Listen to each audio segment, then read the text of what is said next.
Bismillahirrahmanirrahim. Assalamualaikum warahmatullahi wabarakatuh. Alhamdulillahirabbil alamin wa bihi nasta'inu ala umurid dunya waddin. Wassalatu wassalamu ala asrofil anbiya'i wal mursalin wa ala alihi wa sahbihi ajmain, amma ba'du. Segala puji kita panjatkan kehadirat Allah Subhanahu wa taala atas segala nikmatnya yang telah diberikan kepada kita semua.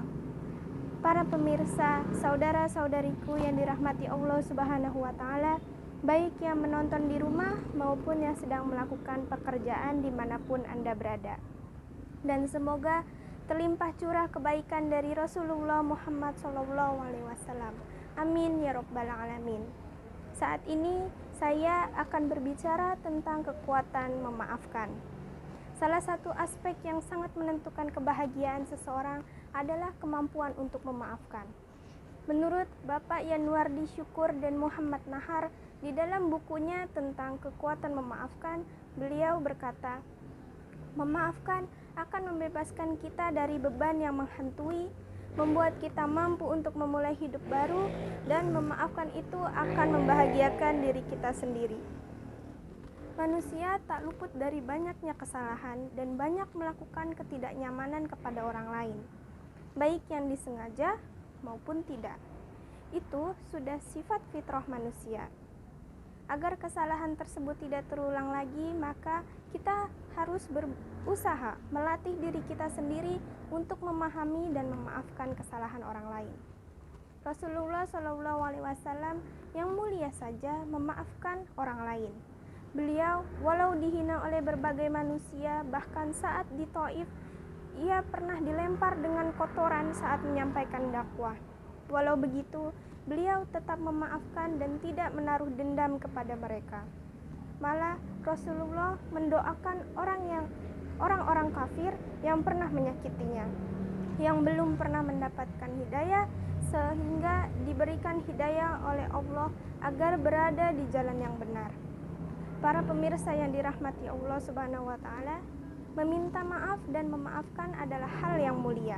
Jikalau ada seseorang yang melakukan kesalahan, maka maafkanlah. Jika bersedih dan merasa dendam hanya karena sifat buruk seseorang yang membuat diri kita terluka, doakan saja. Sebab Allah Subhanahu wa taala Maha membolak-balikan hati manusia. Dengan kita ringan memberi maaf, jiwa jasmani ruhani kita tetap sehat, menjaga aura positif dalam setiap aktivitas keseharian kita, agar kita tidak terbebani dengan hal yang tidak fana. Langkah-langkah produktivitas kita akan sangat ringan, nyaman, dan itu jika kita mudah memaafkan. Di sisi lain, pada diri pribadi kita harus menguatkan diri sendiri agar selalu berbuat sesuai dengan ketentuan yang ada. Jika bergaul dengan sesama, kita harus belajar dan pintar-pintar menjaga perasaan rekan atau keluarga kita. Dalam pekerjaan dan tatanan formal bermasyarakat, kita juga harus taat pada peraturan yang berlaku. Hal ini penting agar kita tidak berada dalam posisi orang yang meminta maaf. Karena ini kaitannya, yang pertama adalah hablum minan nas, di mana pemberian maaf dari seseorang yang kita singgung itu adalah hal penting di hadapan Allah. Saudara-saudariku yang dirahmati oleh Allah Subhanahu wa taala, bolehkah kita membalas? Meminta maaf itu gampang, tetapi memberi maaf membutuhkan latihan.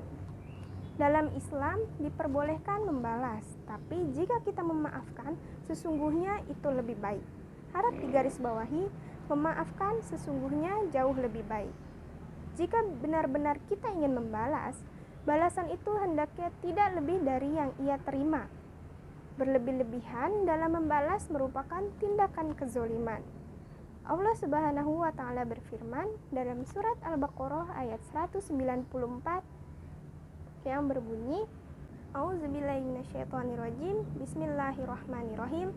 Asy-syahrul haram bisyihril haram wal hurumatu qisas.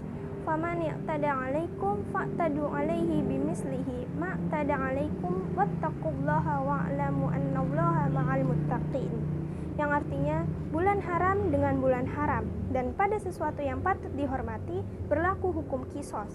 Oleh sebab itu, barang siapa yang menyerang kamu, maka seranglah ia, seimbang dengan serangan terhadapmu, dan bertakwalah kepada Allah, dan ketahuilah bahwa Allah bersama orang-orang yang bertakwa. Islam mengajarkan agar seseorang bisa memberi balasan yang setimpal dengan apa yang telah diterimanya, meskipun demikian memaafkan itu jauh lebih baik. Rasulullah SAW bersabda, bukan dikatakan pemberani karena seseorang cepat meluapkan amarahnya. Seseorang yang pemberani adalah mereka yang dapat menguasai diri nafsunya sewaktu marah. Hadis riwayat Bukhari Muslim. Saudara-saudariku yang dirahmati Allah Subhanahu wa taala, kenapa memaafkan itu penting? Karena menyimpan dendam hanya merugikan dirimu sendiri, bukan orang yang kita benci. Mereka akan bersikap biasa saja, tapi yang membawa perasaan berat itu kita sendiri. Maka maafkanlah, bukan untuk dia yang bersalah, tapi untuk dirimu sendiri. Minta maaf tidak menunjukkan kalau kita yang paling rendah. Minta maaf tidak selalu menunjukkan kalau kitalah yang bersalah. Orang-orang yang berani untuk meminta maaf, padahal belum tentu ia melakukan kesalahan. Bisa jadi dia adalah orang yang paling mulia. Sama halnya dengan orang yang memaafkan. Di saat kamu mampu memaafkan dan tersenyum kepada orang yang menyakitimu, di saat itulah kamu membuktikan bahwa dirimu lebih baik dari dirinya. Cukup sekian dari saya, kurang lebihnya mohon maaf. Wabillahi taufiq wal hidayah. Wassalamualaikum warahmatullahi wabarakatuh.